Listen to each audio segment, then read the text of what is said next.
Pernah. Pernah. Pernah? Sekitar tahun 1993. 2018 yang lalu. Tahun 2019 yang lalu. Waktu itu setelah saya melahirkan tahun 92, Agustus 92, terus kurang lebih tahun 93 itu ada benjolan di payudara sebelah kiri. Itu ada 2 benjolan. Waktu itu kami tinggal di Surabaya, terus waktu itu ke Cirebon, terus sempat periksa ke dokter dan menurut dokter itu harus segera dioperasi karena ada 2 gitu kan. Nah akhirnya kami ke Jakarta, ke RSCM Jakarta, periksa di situ dan dicek dan memang harus operasi. Tapi waktu itu karena kondisi masih menyusui anak dan pertimbangan lain juga tentang biaya, akhirnya kami memutuskan untuk tidak operasi dan di situ saya dikasih kekuatan melalui firman Tuhan bahwa bilur-bilur Tuhan Yesus sanggup menyembuhkan sakit penyakit saya. Dan akhirnya singkat cerita saya ambil keputusan untuk tidak operasi.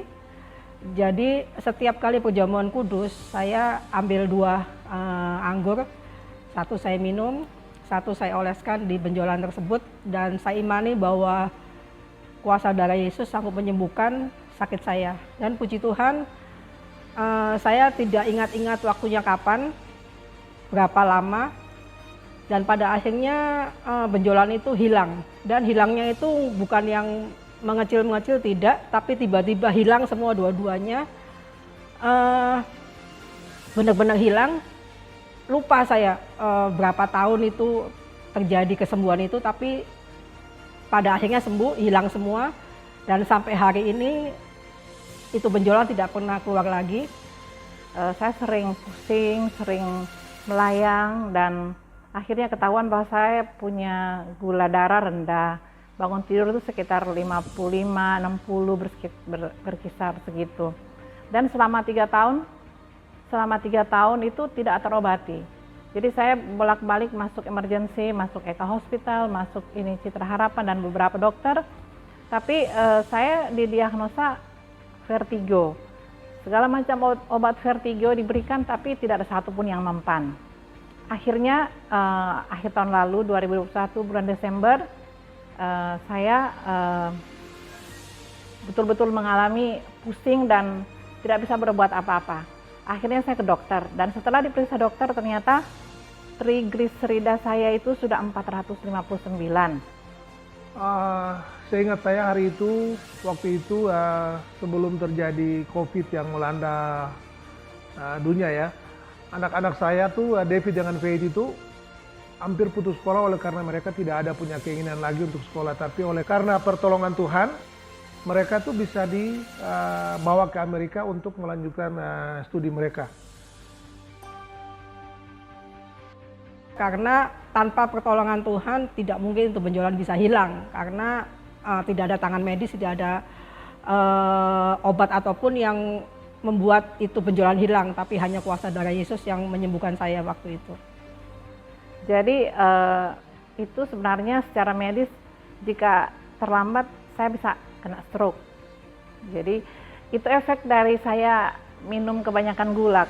Karena gula turun, saya konsumsi gula, konsumsi madu. Dari kelebihan gula itu mengendap menjadi trigliserida. Mereka di sini tuh sekolahnya sudah tidak bisa diharapkan lagi. Nilai-nilai mereka di sekolah tuh mau dikatakan bukan 0 tapi minus. Tapi setelah mereka sampai di Amerika, mereka dalam waktu yang singkat kurang lebih 6 bulan mereka bisa bersaing, mereka bisa mengejar apa yang mereka tertinggal di sini dan bahkan mereka bisa dapat prestasi di sekolah yang mereka sekolah saat itu. Sehingga mereka mendapat semacam penghargaan dari sekolah bahwa mereka bisa beradaptasi dan bisa bersaing dengan teman-teman yang lain pada saat itu. Kalau Tuhan tidak menolong waktu itu, mungkin saya hari ini sudah tidak ada di sini. Saya udah RIP, sudah pulang ke rumah Bapak. Tapi karena Tuhan masih kasih kesempatan untuk saya hidup, maka saya bisa hidup sampai hari ini. Jika Tuhan tidak menolong saat itu, mungkin saya kena stroke. Itu kata dokter. karena trigliserida itu sangat tinggi. Dan jika saya terlambat dibawa ke dokter, saya kena stroke.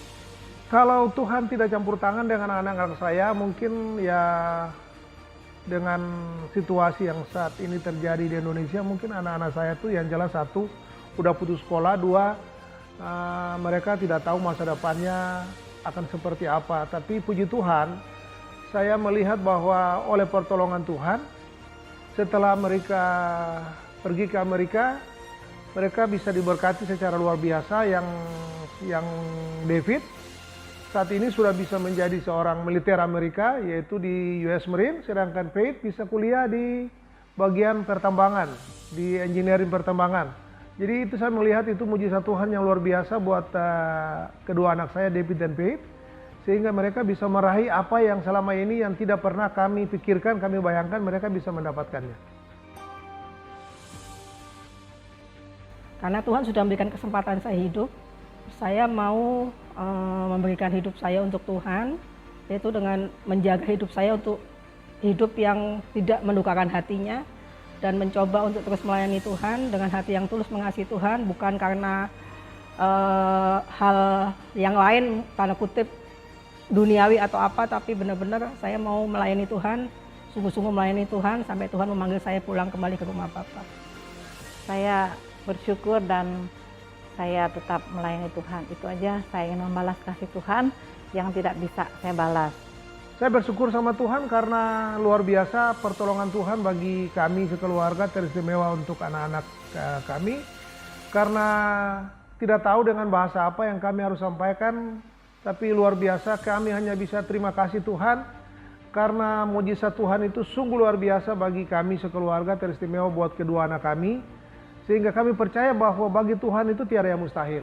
Tuhan sanggup melakukan jauh lebih dari apa yang kami minta dan kami doakan. Kiranya kesaksian ini jadi berkat buat kita semua, untuk kita terus semangat di dalam Tuhan, terus percaya bahwa mujizat Tuhan masih ada buat kita semua.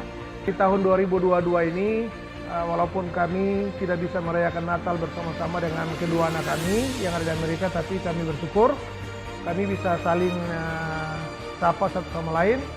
Dan mewakili keluarga, saya mau ucapkan selamat Natal buat segenap Jemaat GTD Senter Mega.